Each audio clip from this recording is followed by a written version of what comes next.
Assalamualaikum warahmatullahi wabarakatuh. Berjumpa kembali dengan saya Ati Krismayati, calon guru penggerak angkatan 10 dari SDN Negeri 1 Parigi, Kabupaten Pangandaran. Hari ini saya tidak sendiri, saya ditemani oleh Ibu Siti, di mana beliau adalah guru kelas 5 di SD Negeri 1 Parigi. Assalamualaikum Ibu. Waalaikumsalam warahmatullahi wabarakatuh. Gimana kabarnya pagi ini? Alhamdulillah baik, sehat Ibu. Hari ini ya kita akan melaksanakan percakapan praobservasi. Sebelum saya nanti datang berkunjung ke kelas Ibu untuk melaksanakan observasi atau supervisi kelas. Adapun tujuan dilakukannya supervisi kelas yaitu supaya mengetahui dan mengevaluasi pembelajaran yang Ibu laksanakan di kelas. Sedangkan tujuan dari praobservasi ini adalah sebagai persiapan awal sebelum nanti Ibu melakukan kegiatan pembelajaran awal agar Ibu lebih siap dan percaya diri sehingga Ibu lebih memberikan pembelajaran yang maksimal nanti di kelasnya. Ada beberapa pertanyaan yang akan saya sampaikan kepada Ibu. Yang pertama, yang berkaitan dengan tujuan. Kira-kira apa tujuan pembelajaran yang ingin Ibu sampaikan? Berdasarkan rancangan pembelajaran yang saya tulis, ada 4 tujuan pembelajaran yang ingin saya capai. Yang pertama, peserta didik memahami kronologi tentang sejarah kelahirannya Pancasila. Kemudian yang kedua, peserta didik itu mampu meneladani sikap-sikap perumus Pancasila dan menerapkannya di lingkungan. Kemudian saya juga menuliskan peserta didik itu mampu untuk menghubungkan sila-sila dalam Pancasila sebagai kesatuan yang utuh begitu. Kemudian yang terakhir saya menuliskan tujuan itu peserta didik mampu menguraikan makna nilai-nilai Pancasila sebagai dasar negara, pandangan hidup dan ideologi negara dan bangsa Indonesia. Baik Ibu, kemudian bagaimana dengan area pengembangan yang Ibu capai atau Ibu ingin lakukan? Area pengembangan yang ingin saya capai ada 2, di keterampilan dan di pengetahuan. Yang di pengetahuan itu supaya anak-anak bisa mengetahui sejarah kelahirannya Pancasila. Kemudian di keterampilannya itu agar peserta didik berani menyampaikan pendapatnya di muka umum seperti itu. Baik. Berarti di area pengembangan yang ingin Ibu capai itu adalah di aspek pengetahuan dan keterampilan ya Bu? Iya. Ya. Kemudian saya ingin mendengar bagaimana rancangan pembelajaran yang ingin Ibu terapkan di dalam kelas. Mungkin di strategi pembelajaran, kemudian di mode pembelajaran maupun metode pembelajarannya.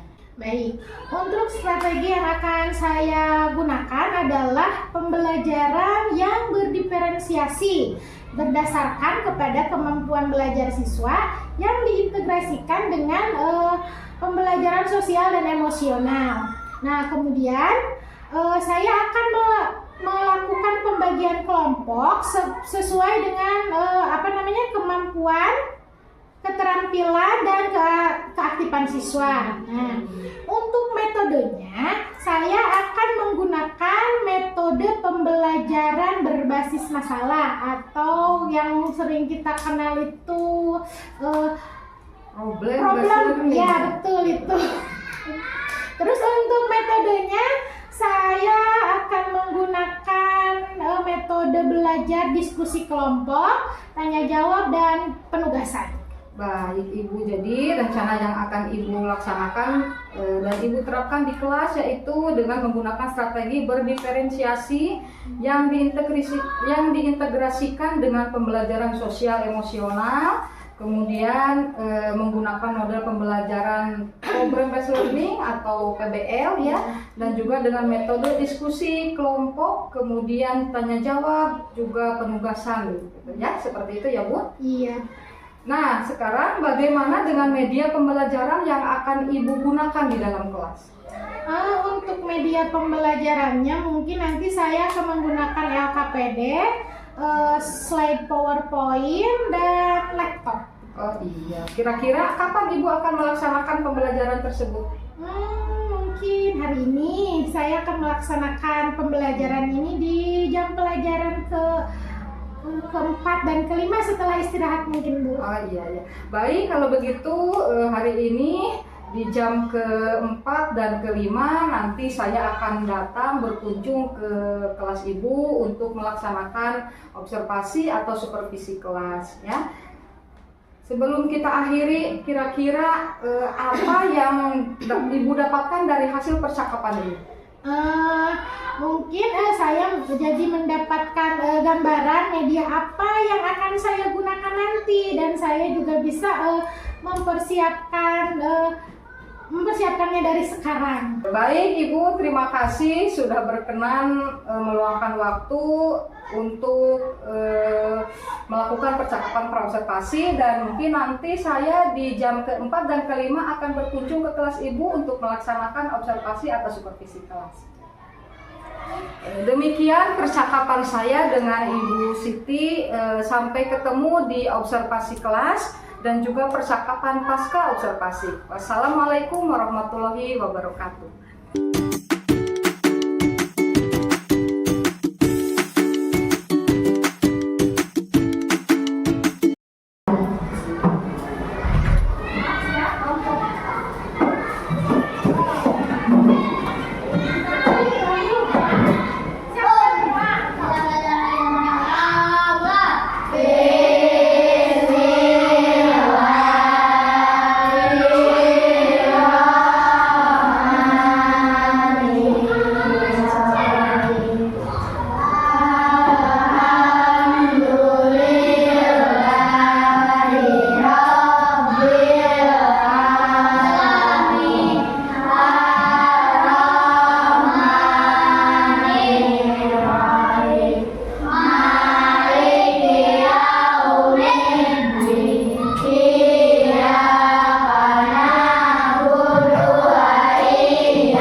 Siapa yang merumuskan Pancasila?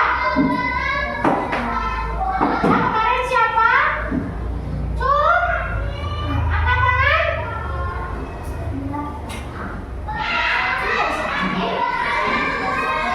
Ya, yang Soekarno terus. Ada 3 kemarin. 3. Insiden Soekarno terus.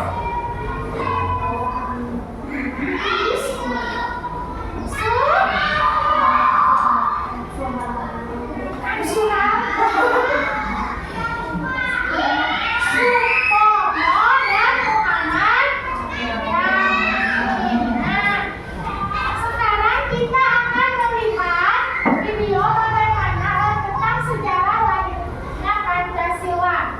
Nah, sebelum itu, Ibu akan menjelaskan dulu tujuan dari pembelajaran hari ini.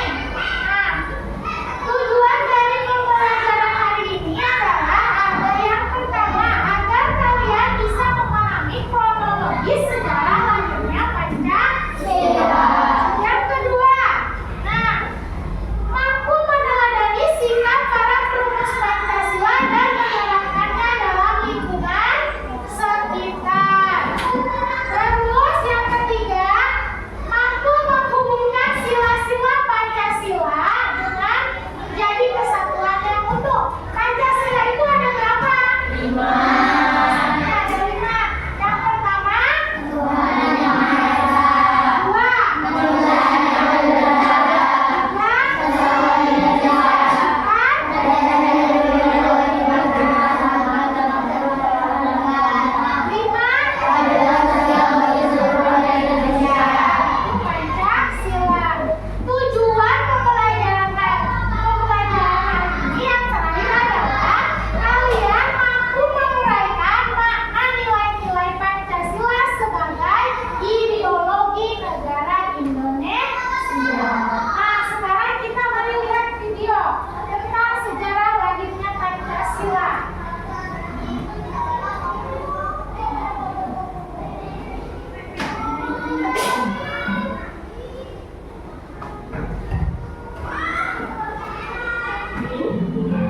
Sidang pertama DPU DKI tanggal 29 Mei sampai dengan 1 Juni 1945.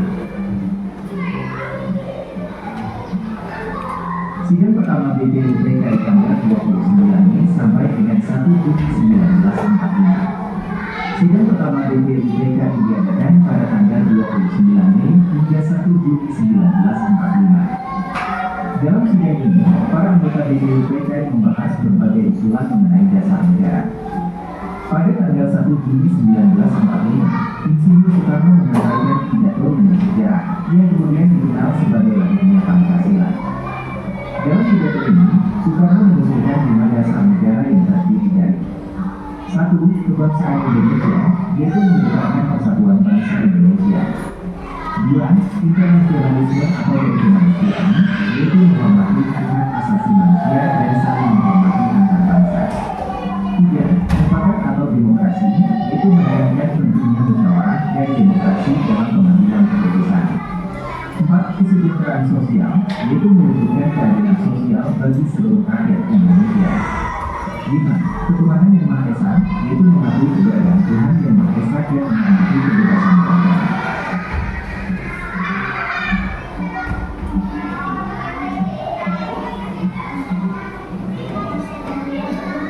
Soekarno menekankan bahwa 5 prinsip ini harus dijalankan secara bersama-sama. Pancasila, menurut Soekarno, adalah sebuah filosofi besar yang dapat mengikat seluruh rakyat Indonesia dalam satu kesatuan. Soekarno juga mengajak seluruh anggota DPU DKI untuk bersama-sama merumuskan dan menyepakati dasar negara yang akan membawa Indonesia menuju kemerdekaan yang sejati.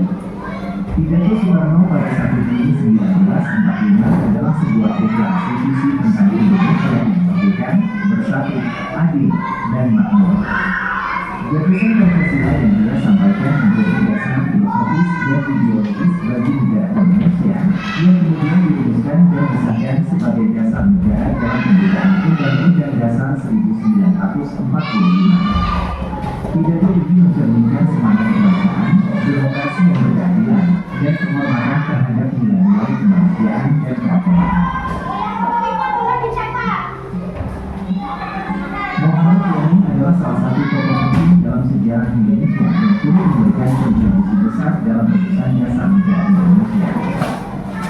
dengan BPUPK yang menunjukkan gagasan dan kemudian menjadi bagian dari Pancasila. Pada sidang BPUPK tanggal 29 Mei 1945, Muhammad Diani menunjukkan 5 prinsip dasar negara yang terdiri. Perkebangsaan, yaitu mengedepankan kesatuan dan kesatuan bangsa Indonesia. Perkemanusiaan, yaitu menekankan pentingnya kemanusiaan dan keadilan. Perketuhanan, yaitu mengakui adanya Tuhan yang Maha Esa dan menghormati kebebasan beragama. Kerakyatan, yaitu menjunjung tinggi prinsip demokrasi yang dijalankan melalui kenegaraan. Kesejahteraan rakyat, yaitu mewujudkan keadilan sosial dan kesejahteraan bagi seluruh rakyat Indonesia. Peran dan kontribusi Muhammadiyah. 1. Membuka diskusi tentang dasar negara. Ini adalah salah satu dari beberapa tokoh yang memulai diskusi tentang dasar negara di sidang BPUPKI. Gagasannya membuka jalan bagi pembahasan lebih lanjut yang dilakukan oleh tokoh-tokoh lain, termasuk Soekarno dan Hatta. 2. Mempromosikan integrasi nasional. Melalui gagasan-gagasannya, Diani berusaha mempromosikan integrasi nasional dengan menekankan pentingnya persatuan dan kesatuan bangsa. Ia melihat bahwa keberagaman etnis, agama, dan budaya Indonesia harus dilihat sebagai kekuatan, bukan sebagai kelemahan. 3. Menjembatani kepentingan beragam kelompok. Sebagai anggota Panitia 9, Diani memainkan peran penting dalam memutuskan piagam Jakarta yang mencoba menjembatani kepentingan beragam kelompok Indonesia. Ini menunjukkan kemampuan Diani dalam bekerja sama dan mencari konsensus dalam situasi yang kompleks.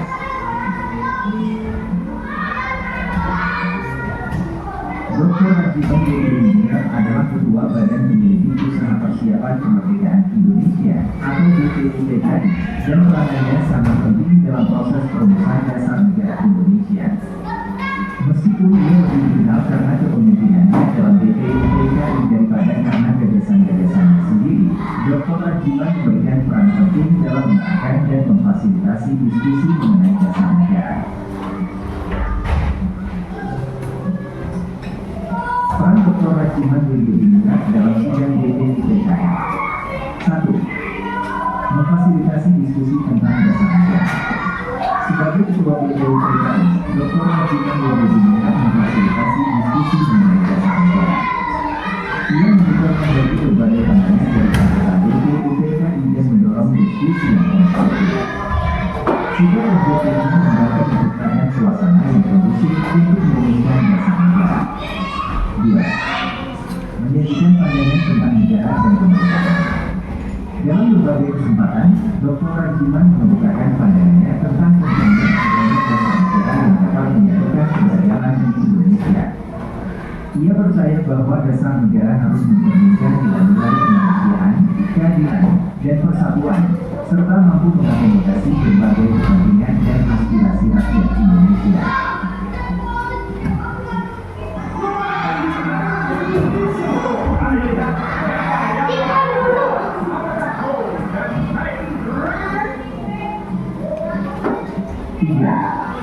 Peran dalam perusahaan piagam Jakarta. Dr. Rajivan turut berperan dalam pembentukan Panitia 9 yang merumuskan piagam Jakarta pada 22 Juni 1945. Meskipun bukan pengusul utama gagasan Pancasila, Dr. Rajivan berkontribusi dalam memastikan bahwa rumusan dasar negara tersebut dapat diterima oleh berbagai pihak. 4. Menerapkan proses perumusan dasar negara. Dr. Rajivan memimpin BPUPKI dengan bijaksana, memastikan bahwa proses perumusan dasar negara dilakukan dengan hati-hati dan melibatkan berbagai aspek pemikiran.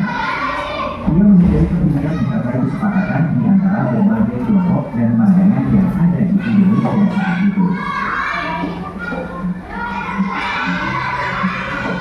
Panitia 9 dan Piagam Jakarta tanggal 22 Juni 1945.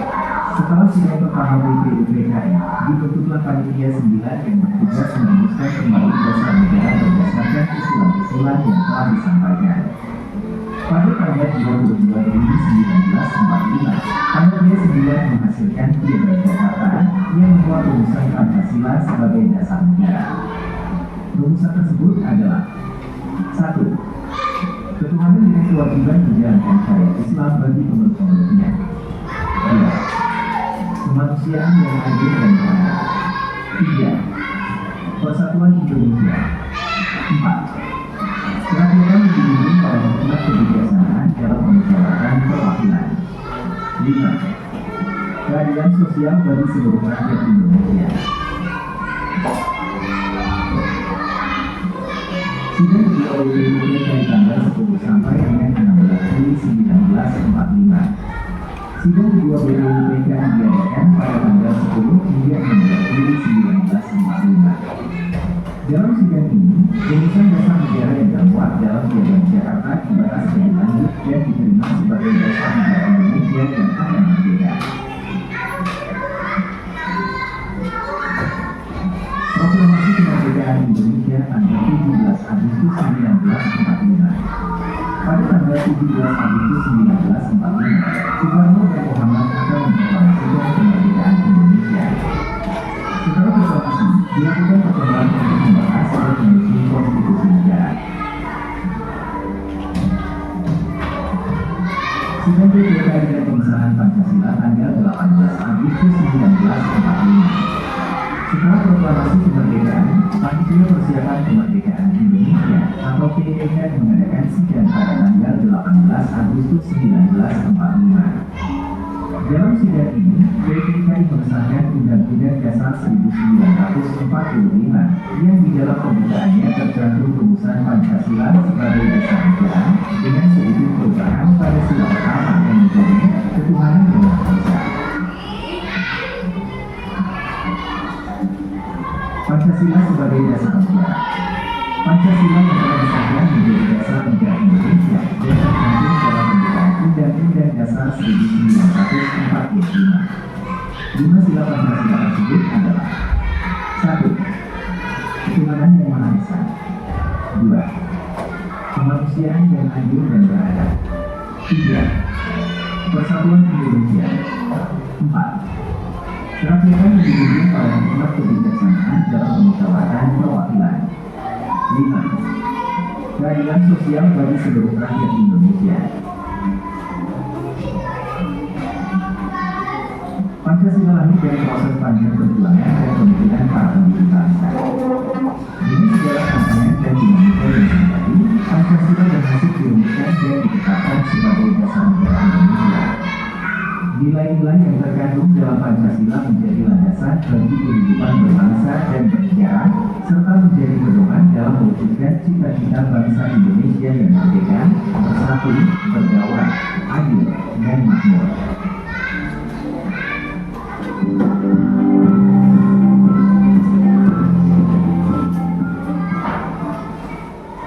Sudah ya? Jadi kapan sidang pertama BPUPKI? 29 Mei sampai 1 Juni 29 Mei sampai 1 Juni tahun berapa? 1945. Apa yang dibahas dalam sidang BPUPKI yang pertama tadi? Apa tadi? 3 usulan dasar. Dari barusan kalian kan sudah berhitung. Sekarang kalian coba bentuk kelompok, bikin 5 kelompok. Bikin 5 kelompok. Nanti anggotanya 5.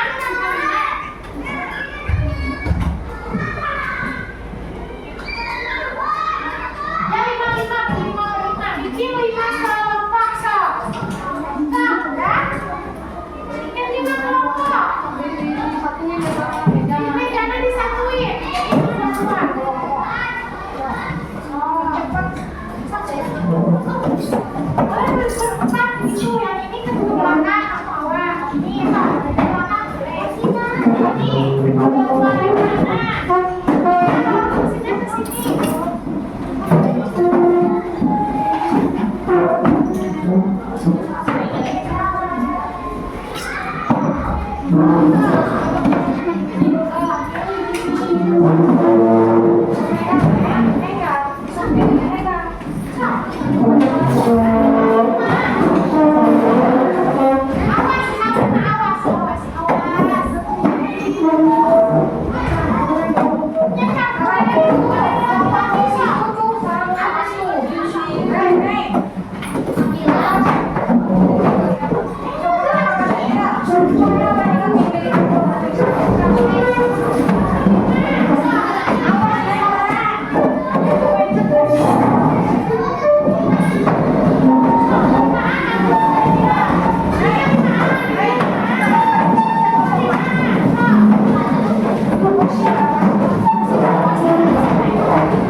Tadi diperhatikan kan, tadi di video ada itu.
Coba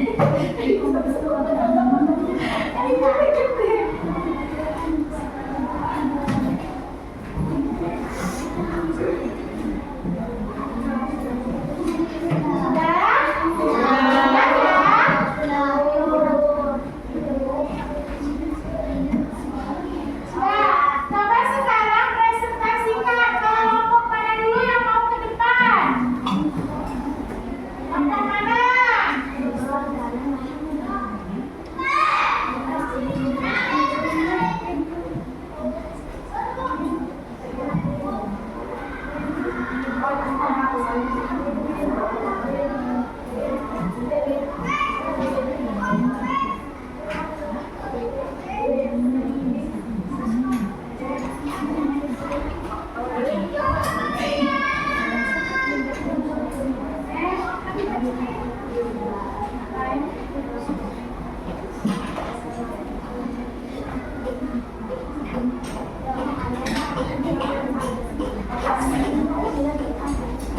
Ya, tapi kelompok mana dulu yang mau presentasinya boleh, so kelompok 3 boleh. Kita baca sini.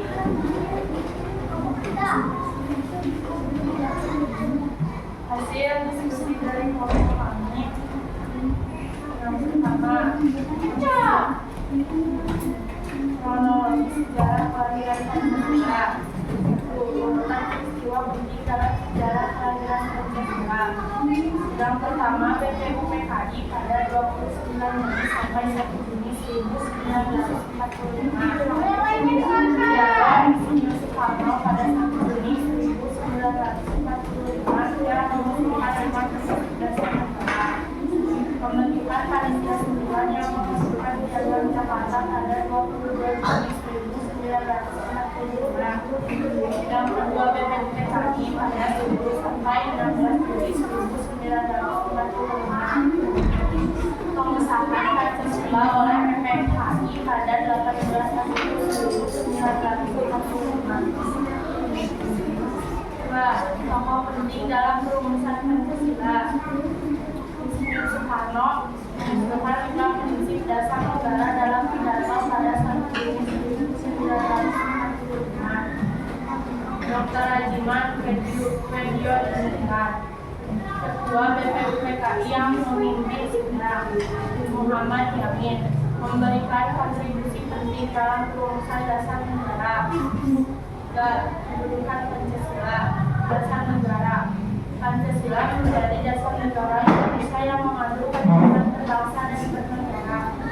Pandangan hidup Pancasila menjadi pandangan hidup bangsa Indonesia yang mencerminkan nilai-nilai luhur dan budaya bangsa. Ideologi negara sebagai ideologi bangsa. Pancasila menjadi pedoman dalam menjalankan kehidupan bermasyarakat, berbangsa dan bernegara. Nilai sekian presentasi dari kelompok kami. Ada. Selanjutnya kelompok berapa? Ayo. Kelompok mana? Yang mau mempresentasikan hasil diskusinya.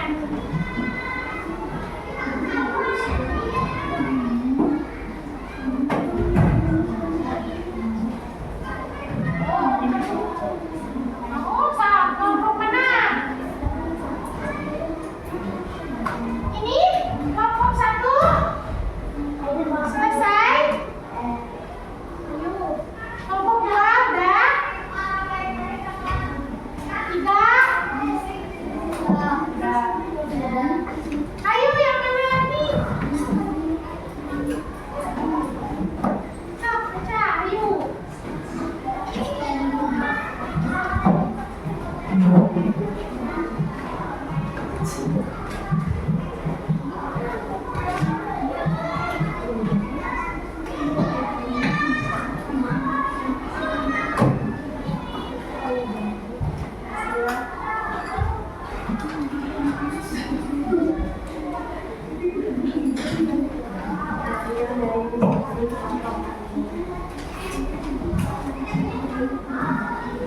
Nilai-nilai Pancasila dalam kehidupan sehari-hari. Contoh penerapan nilai-nilai Pancasila.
Ya kencang suaranya yang putus.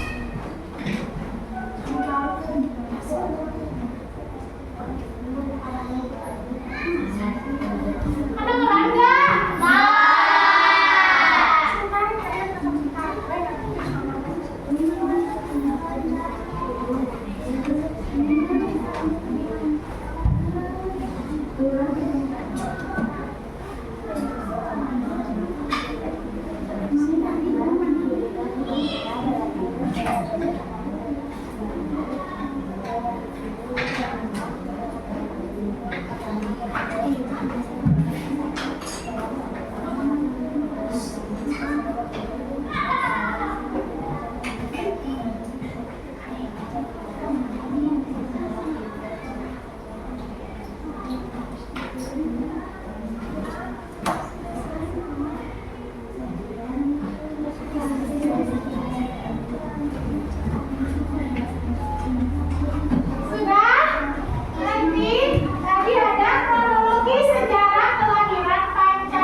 lagi dengan saya Ati Krismayati, calon guru penggerak angkatan 10 dari SD Negeri 1 Parigi, Kabupaten Pangandaran. Saya ditemani oleh Ibu Siti sebagai guru yang sudah diobservasi dalam kegiatan supervisi akademik. Assalamualaikum Ibu. Waalaikumsalam warahmatullahi wabarakatuh. Ketemu lagi dengan saya di percakapan pasca observasi. Di percakapan pasca observasi ini saya ada beberapa pertanyaan kepada Ibu terkait dengan jalannya proses observasi yang sudah Ibu Siti lakukan dengan tujuan untuk mengevaluasi sejauh mana proses pembelajaran yang sudah Ibu lakukan. Untuk pertanyaan yang pertama, bagaimana perasaan Ibu terkait dengan jalannya kegiatan observasi kelas yang sudah berlangsung? Karena belum terbiasa, saya merasa tegang. Tetapi alhamdulillah bisa berjalan dengan baik. Alhamdulillah ya Bu, sudah berjalan dengan baik.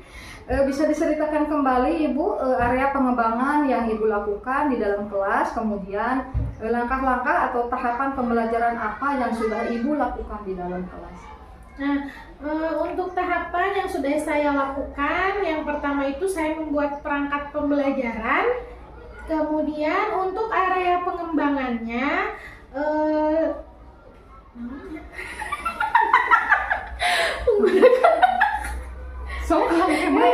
Berarti di mana balikan dari videonya? Bisa diceritakan kembali Ibu area pengembangan yang Ibu lakukan di dalam kelas, kemudian langkah-langkah atau tahapan pembelajaran apa yang sudah Ibu lakukan di dalam kelas? Nah, untuk tahapan yang pertama itu yang saya lakukan adalah membuat perangkat pembelajaran.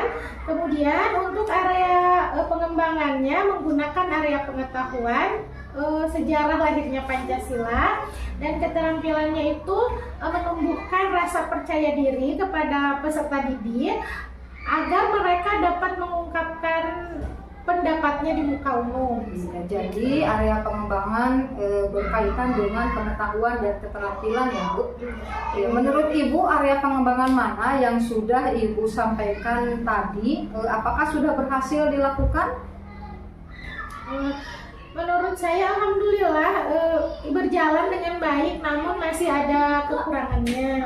Menurut Ibu apa kekurangan atau kendala yang Ibu hadapi di dalam kelas? Kekurangan atau kendala yang saya temui di dalam kelas itu ada beberapa siswa yang yang tidak terlihat aktif dalam kegiatan pembelajaran. Jadi anaknya itu pasif begitu. Oh iya, jadi ada beberapa siswa yang kurang aktif dan tidak mau terlibat dan hanya mengandalkan teman ya, seperti itu ya. Iya, kira-kira menurut Ibu mengapa hal itu terjadi gitu? Mengapa mereka kurang aktif, tidak mau terlibat dalam diskusi misalnya? Mungkin karena dalam pembagian kelompoknya itu terlalu banyak sehingga malah saling mengandalkan. Nah, oleh karena itu saya akan mencoba menggunakan pendekatan yang sesuai dengan bakat dan minat anak. Misalnya dibagi kelompok dengan berdasarkan gaya belajarnya. Ada yang gaya belajarnya visual, auditori, atau kinestetik, sehingga anak itu akan merasa lebih nyaman gitu. Oh, iya. Baik, itu berarti rencana Ibu nanti untuk kedepannya ya Bu. Proses pembelajaran Ibu akan menyesuaikan dengan kenyamanan siswa dengan cara memisahkan kelompok-kelompok yang gaya belajarnya dengan visual gitu kan, kemudian ada auditori dan kinestetik ya. Mudah-mudahan apa yang sudah Ibu rencanakan dapat terrealisasi dan memberikan prospek pembelajaran yang lebih baik lagi. Saya tunggu cerita-cerita Ibu nanti ya, apakah bisa diselesaikan dengan baik atau tidak. Kira-kira kapan ya Ibu akan melakukan perubahan rencana pembelajaran Ibu tadi yang sudah Ibu sampaikan? Secepatnya saya akan melakukan perubahan rencana pembelajaran ini. Iya, terima kasih Ibu atas atas jawaban-jawabannya. Mudah-mudahan apa yang sudah Ibu rencanakan bisa berjalan dengan baik.